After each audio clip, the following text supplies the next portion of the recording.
Olá, pessoal. Meu nome é Daniele Ximenes, professora de língua portuguesa. Na aula de rota de hoje, trabalharemos vida e obra de Charles Chaplin. Vamos lá? Acompanha comigo.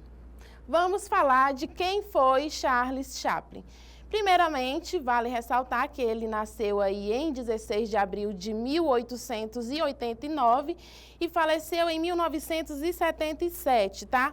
Então, a gente tem na vida de Charles Chaplin, durante toda essa trajetória dele, algumas informações que são relevantes para que nós possamos compreender a contribuição desse artista, produtor e um grande cineasta aí que traz obras renomadas e que revolucionam aí o cinema, não somente inglês, mas como num cenário aí mundial, tá certo? Então, o que é que nós temos de informação dele aqui? Primeiro, que ele tem 81 filmes. Essa informação aí da segunda setinha, quanto ao abrigo, de 1896 a 1898, trata um pouco da infância. O Charles foi uma criança, filha de dois atores, né? De um ator e de uma atriz, e que ambos tinham ali alguns problemas que levaram o Charles a ir para um abrigo durante um espaço de tempo. Mas isso não impediu que esse produtor aí tivesse um grande desempenho, um grande desenvolvimento e revolucionasse aí o cinema mudo. Quem nunca ouviu falar aí em tempos modernos? Ah, não. Professora, eu não tive aula de sociologia. Olhe lá, viu? Se eu perguntar ao seu professor, ele vai dizer que teve sim. Quem nunca ouviu falar lá em tempos modernos, em que a gente tem uma crítica social muito grande, que é um dos grandes impactos aí da obra dele? Então, vamos conhecer aí outras características dessa produção cinematográfica, dessas características aí do escritor. Vamos lá. Primeiro, a gente tem aqui uma independência criativa.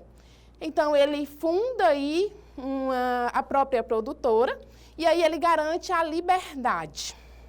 Então, ele se rebelou contra o controle dos grandes estúdios. A primeira característica é que ele produz aí o cinema mudo. O que é mudo? Ai, professora, a senhora faz cada pergunta besta e eu lá não vou saber o que é mudo. Acho que é ausência de som, né? É isso mesmo, o cinema mudo é caracterizado pela ausência do som, da voz, viu?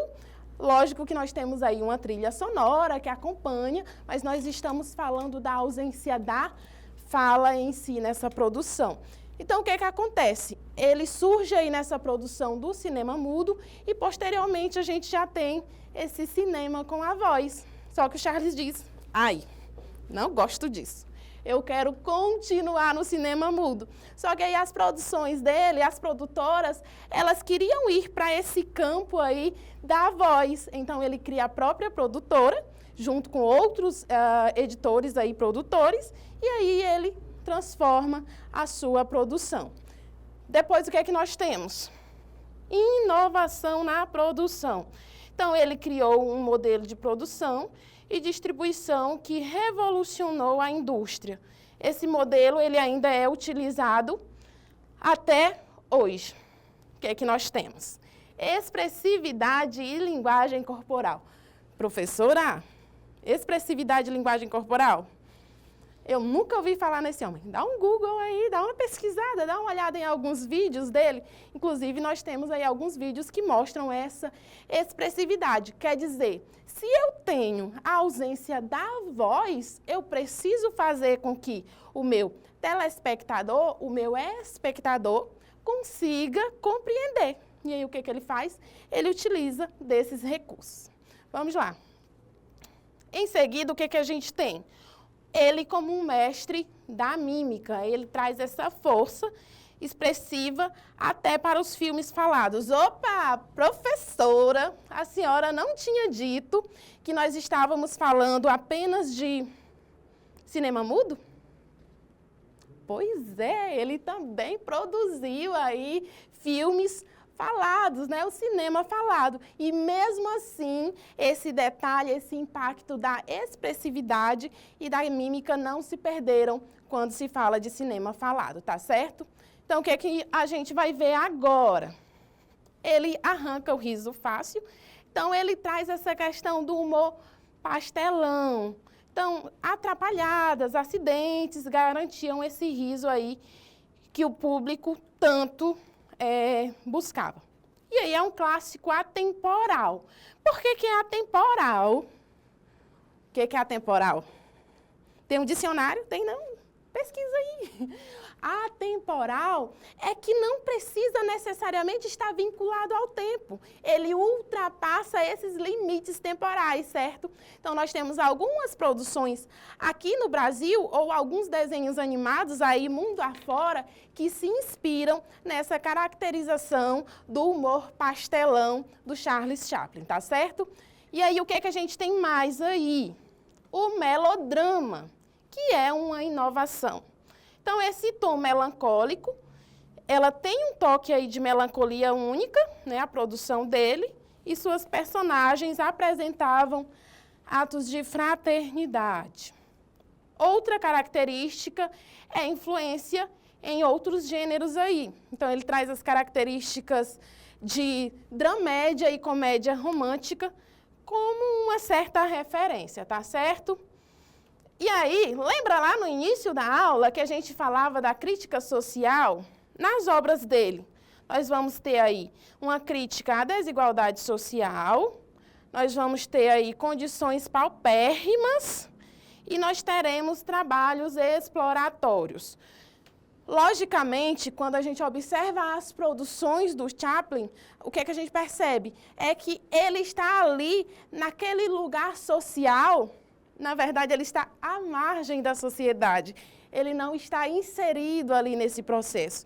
É isso que faz com que toda a narrativa, toda a trama gere grande expectativa. Quer dizer, embora seja ali alguns personagens que tenham uma dificuldade social, econômica, mesmo assim, ele mantém as características de herói, tá? Então, vejamos aqui em relação à atemporalidade. Ele faz uma crítica atemporal, novamente, professora, vai além do seu tempo. E aí nós vamos falar do filme Tempos Modernos.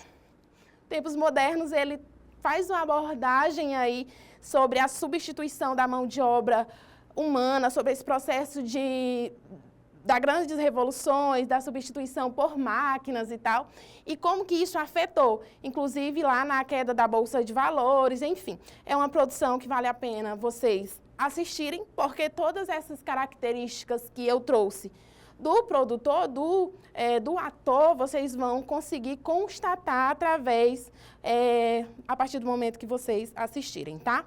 E aí a gente tem, resumindo, porque é só um resumo, o que é que nós falamos até agora? Nós falamos da biografia, da importância do autor para o cinema e a questão das críticas sociais que ele apresenta na obra, tá? E aí a gente tem uma frase dele que muito reflete o estado de espírito e de produção desse autor, que é a seguinte, desse